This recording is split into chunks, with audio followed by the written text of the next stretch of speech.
Hey guys, welcome to the 716 Sports Entertainment Podcast, Saturday night's main event edition, and coming to you live from my car so I can record this one. But we wanted to get on and talk to you guys about the show that was, or I don't know, I kind of want to say the show that was because this seemed like it was awfully forgettable. But I don't know, what did you think there, Real Deal? How did we like Saturday night's main event and how these four matches plus weird segment sort of played out?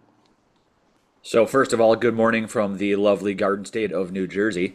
But once again, I think that what this particular edition of Saturday night's house show event uh, emphasized was the fact that this didn't even need to happen.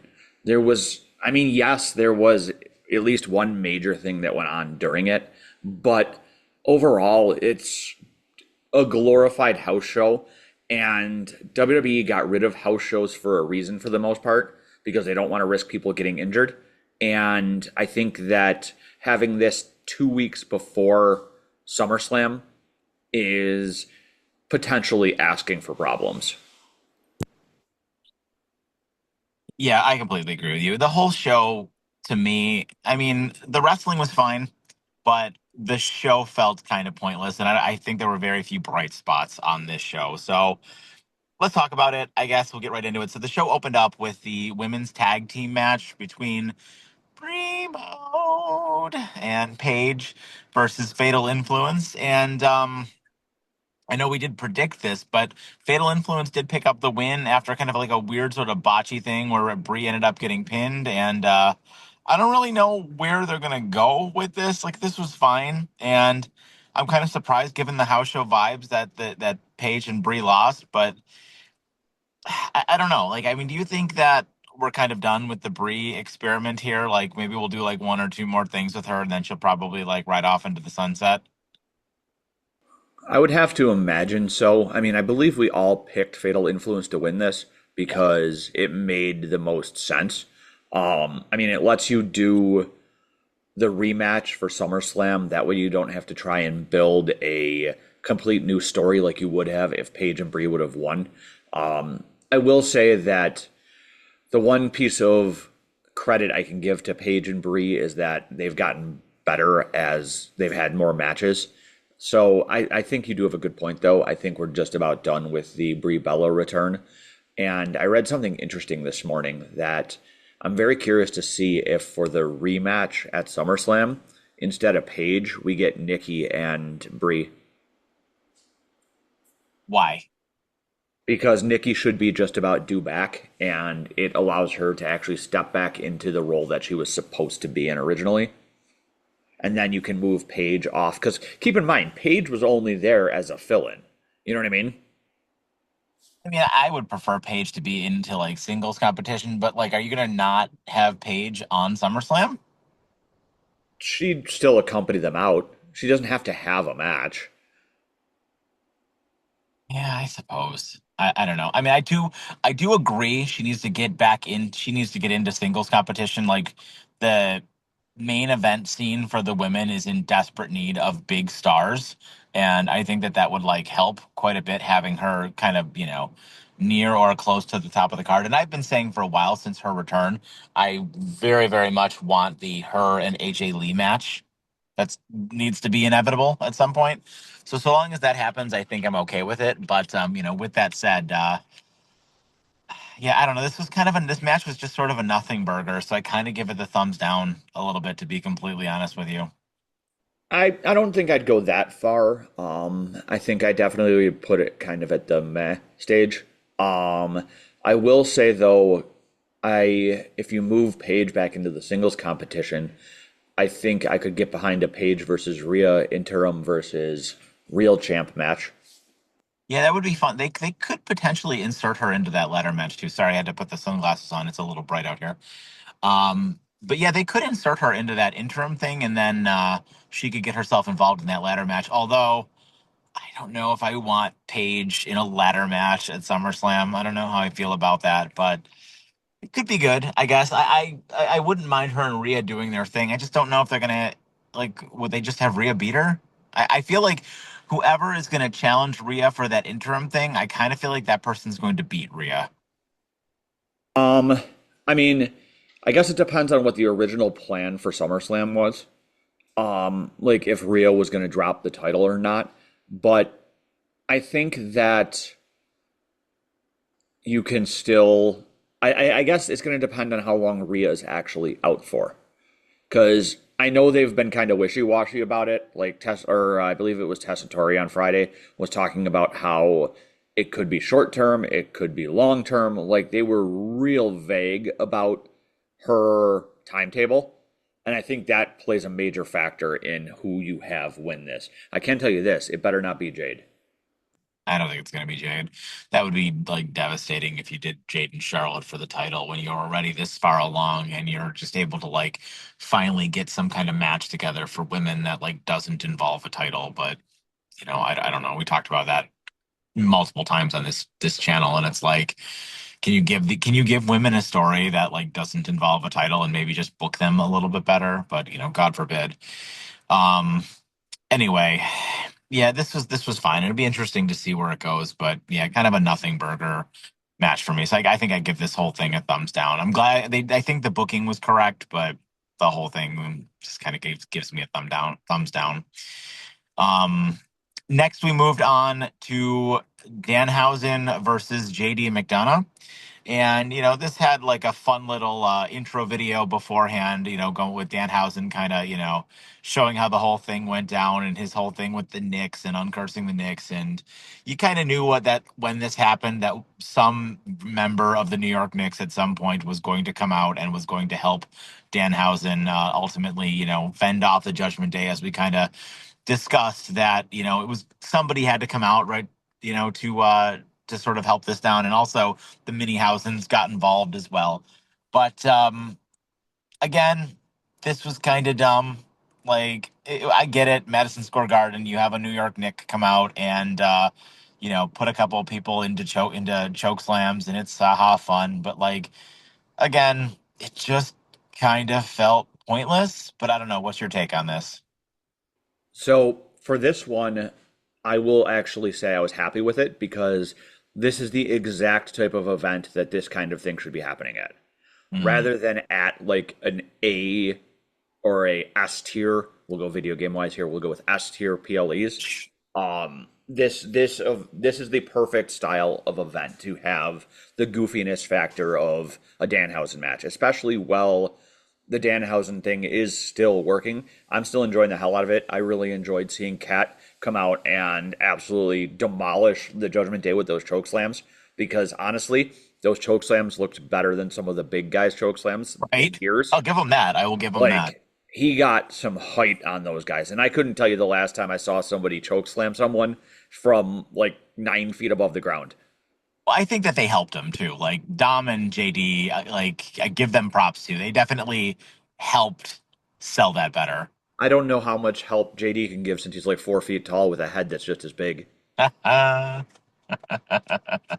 I digress. Overall, I think that the match itself was pretty much what I expected it to be, especially once they announced that it was going to be a no DQ match.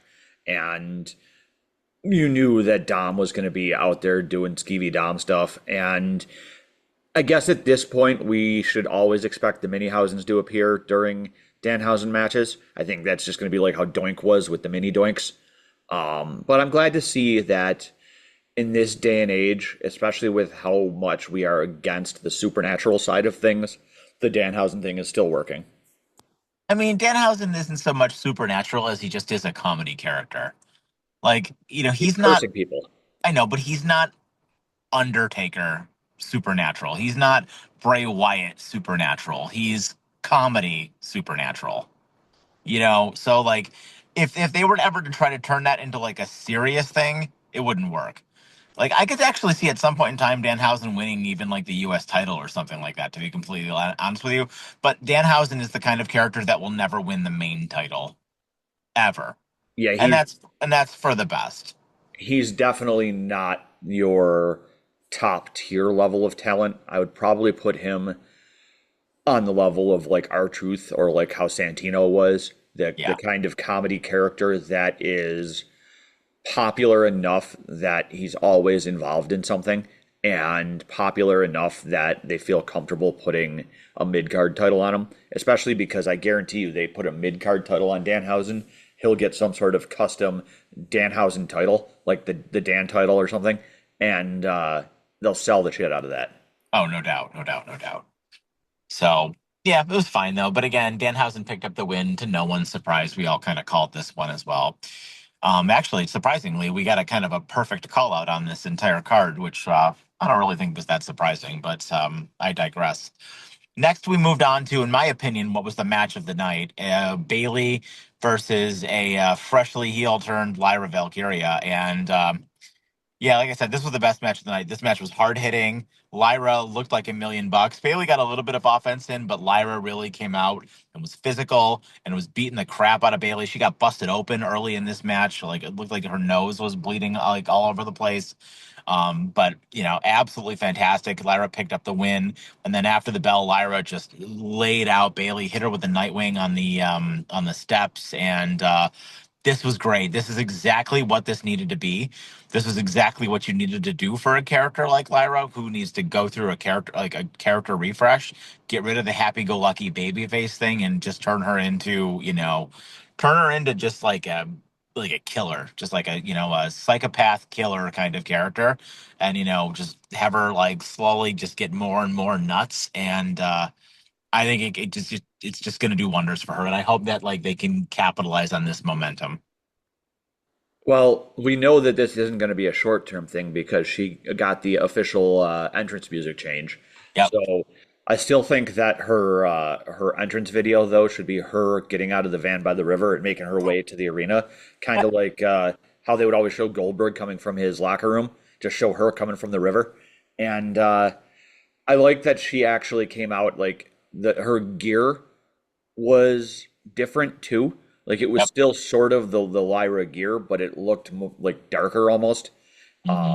And you're right, the match itself, this was probably the most physical match on the card. I mean, even with how physical the tag match was, it looked like these women were really hammering away at each other. And once that elbow clipped Lyra, it definitely took a turn into looking a little bit more like a shoot fight.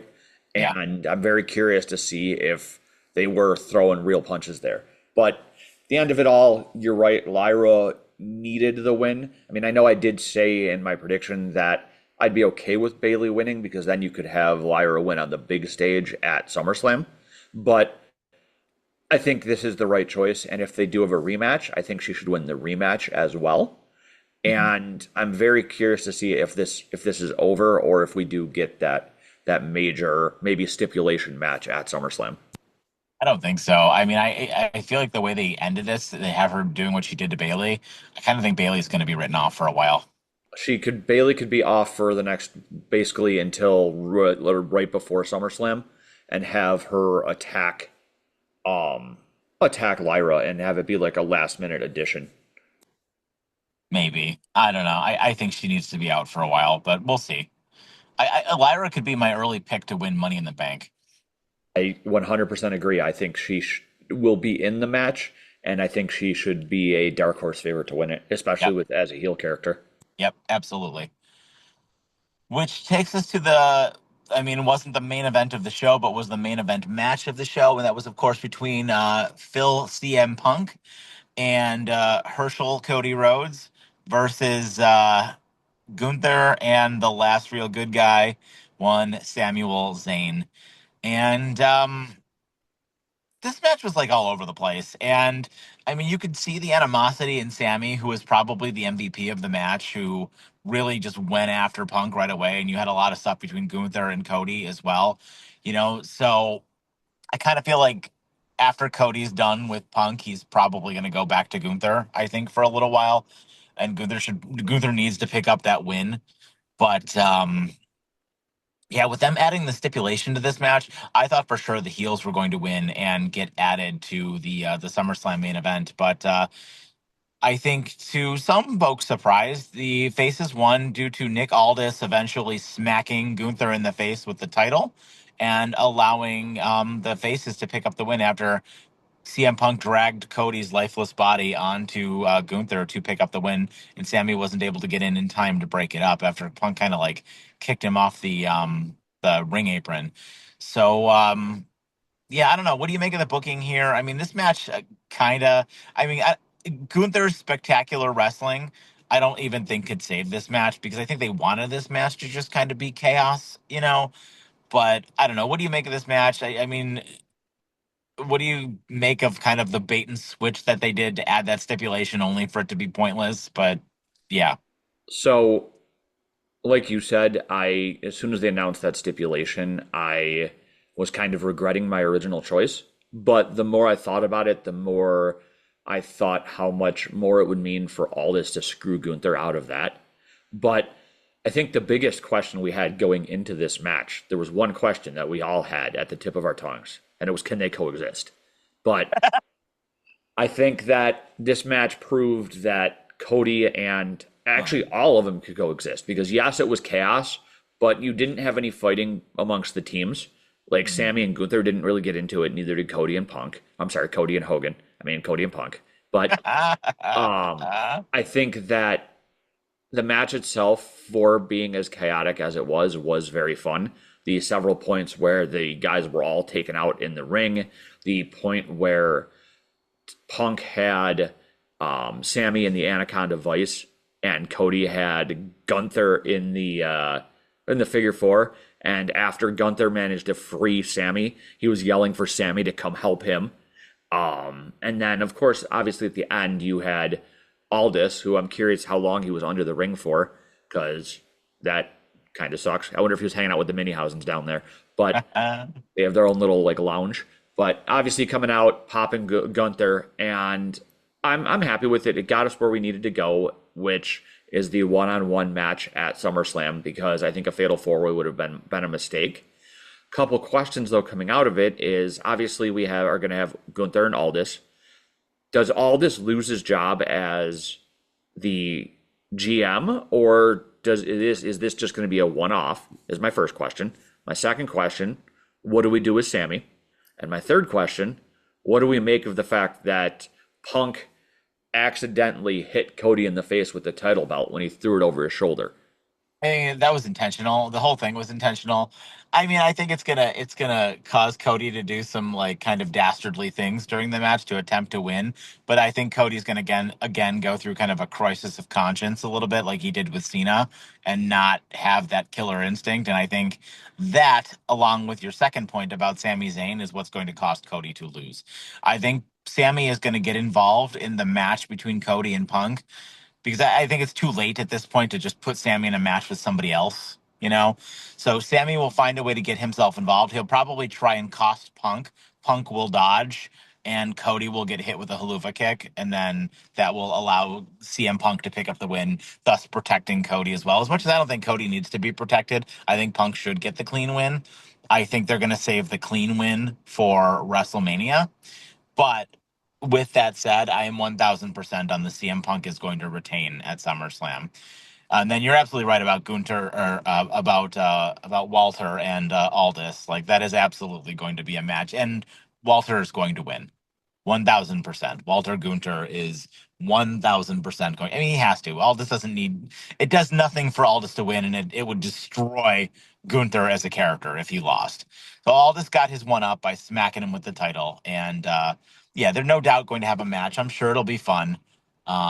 So yeah, I'm fine with all of that, and it got us to where we needed to go. It was just, I don't know, kind of like this whole show, kind of pointless.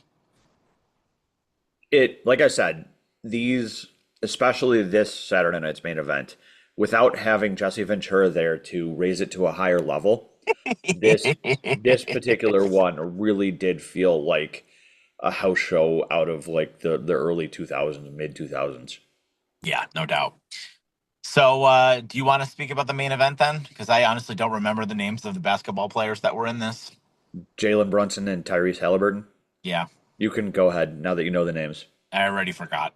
Okay. So obviously this was much like we predicted, a cheap pop of Roman and Brunson coming out to celebrate the Knicks. They gave Brunson the custom title so on and so forth, like we called.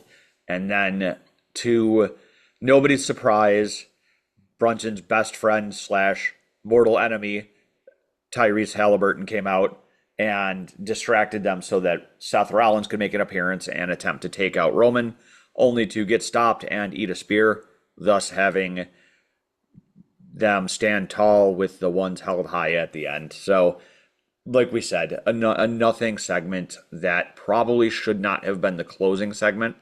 I think the tag match 100% should have been your closing part, but it got that cheap pop that they were looking for, and it let them acknowledge the Knicks there in MSG.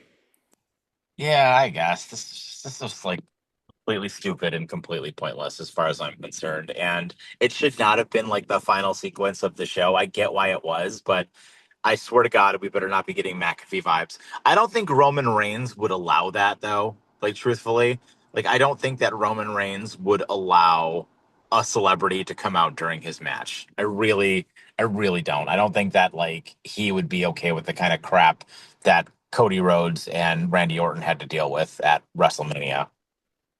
Yeah, no, there's no way this gives us the McAfee type thing. I think this was just a one off due to being at the Garden. Yeah. So that was Saturday night's main event, and the only other thing to note here, obviously, as we mentioned from SmackDown, was that Rhea is going to be out for a while, and there's going to be a tournament for the women's title, which saw Tiffany and Jade advance to potentially regain and recapture that title as they were the last two to carry that title. So it should be interesting to see where that goes. It's going to end up being a 4 to 5 person ladder match at SummerSlam, but. I don't know. Interesting. And it's kind of really the only noteworthy thing from SmackDown this week. It even that wasn't without some controversy, as Jade only advanced via winning through DQ after Charlotte attacked her, and that set up a Nia getting another chance, this time against Charlotte. So I'm assuming next week, and I have no doubt Jade's gonna cause Charlotte to win via DQ, and Nia's gonna be pissed off and murder everybody. So I think that that's like you said, that's about the major things from SmackDown. We did have a confrontation between Trick and Carmelo talking about the loneliest of wolves. He's so And lonely. a quick mention, apparently there was actually a kickoff show for the Saturday night's main event, and it saw Trick Williams beat Triple A's Laredo Kid for the title. Yep, yep, yep. Yeah, so that was Saturday night's main event in a nutshell. Kind of a nothing burger show. But I don't know. What is your final rating for the show? I give it a C minus. I don't think house shows ever should be ranked above a C simply because they are pointless. The only stakes this one really had was the tag title changing hands, and even that I don't think can be considered that major of an event. So definitely, I give it a low C's. Yeah, I'm completely with you. This show just felt like an entire nothing burger to me and just incredibly pointless. And most of the wrestling was really subpar. So I don't know. I think my final rating for the show is a Blimphausen out of 5. So yeah, I don't know. Let us know what you guys think in the comments down below. Did you like Saturday night's main event, or did you just kind of think it was a little bit meh like we did? But with that, I have been Mike, joined by Mr. Real Deal. Have yourselves a fantastic weekend and take care.